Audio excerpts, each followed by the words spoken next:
राधे राधे। कल्पतरु सेवा संस्थान के YouTube चैनल पर आप सभी भक्त लोग भगवान की इस पवित्र कथा को श्रवण करने के लिए आए हैं। जो लोग अभी कल्पतरु सेवा संस्थान ट्रस्ट के YouTube चैनल पर पहली बार आए हैं वो इस चैनल को लाइक करें, सब्सक्राइब करें और शेयर करें।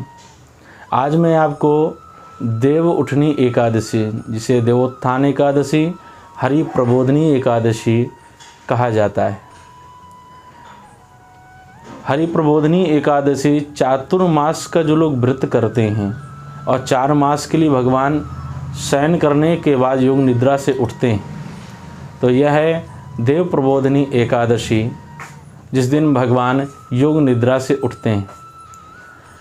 देवोत्थान एकादशी, इस दिन किया गया दान सफल होता है, अक्षय होता है। किया गया पूजन और हवन भी, उपवास भी अक्षय फल की प्राप्ति करवाता है। पौराणिक कथा के अनुसार एक राज्य में एक राजा राज्य करता था, बहुत ही धनवान था। उसका नियम कि एकादशी का व्रत खुद भी करता, प्रजा के सभी लोग करते, पशु भी एकादशी का व्रत किया करते थे। एक बार भगवान ने एक सुंदरी का रूप धारण किया और एक सड़क के किनारे जाकर भगवान बैठ गए। राजा ने एक नियम बनाया था कि एकादशी के दिन उसके बाजार में कोई भी अन्न नहीं बेचेगा। जैसे ही राजा उस सुंदरी के पास में पहुँचे और उनसे पूछने लगे, हे सुंदरी, तुम कौन हो? तो भगवान ने क्योंकि सुंदरी का रूप धारण किया हुआ था, तो वह सुंदरी के रूप में कहने लगे, राजा, मैं निराश्रिता हूँ, मेरा कोई नहीं है। इतना सुनकर राजा ने कहा, तुम मेरी रानी बन जाओ और मेरे राज्य में चलो। उस सुंदरी ने शर्त रखी कि आपके राज्य में जो मैं कहूँगी वो आपको नियम और शर्त लागू करनी पड़ेगी। राजा ने उसके स्वरूप को देख करके मोहित होकर के हाँ कह दिया। राज्य में वह सुंदरी आ गई और जैसी एकादशी का व्रत आया और उस सुंदरी ने कहा, हे राजन, एकादशी के दिन अन्न बेचा जाएगा।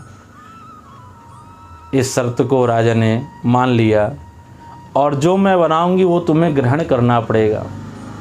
मांस इत्यादि का भोजन बनाया तो राजा ने मना कर दिया कि मैं तो एकादशी के दिन केवल फलाहार ही ग्रहण करता हूँ, अन्न भी ग्रहण नहीं करता, मांस का भक्षण कैसे कर सकता हूँ? तो उस रानी ने कहा, अगर तुम इस मांस को नहीं खाओगे तो तुम्हारे पुत्र का शीश शर्त के अनुसार तुम्हें उसको काटना होगा। राजा ने अपने धर्म का त्याग नहीं किया और राजा कहने लगा, मैं व्रत को तोड़ नहीं सकता, अपने एकादशी व्रत को खंडित नहीं कर सकता। देवी, तुम्हें जो करना है तुम वो कर लो। जैसे ही बालक दौड़ता हुआ आया और उसने पूछा, अपना शीश देने के लिए बालक तैयार हो गया। उसी समय सुंदरी का रूप धारण किए हुए भगवान चतुर्भुज रूप को धारण करके प्रकट हो जाते हैं और राजा को अपने गले से लगाते हैं। हे राजन, तुम धन्य हो, कठिन परिस्थिति में भी तुमने अपने धर्म का त्याग नहीं किया। स्वधर्मे निधनम श्रेयः परधर्मो भयावह।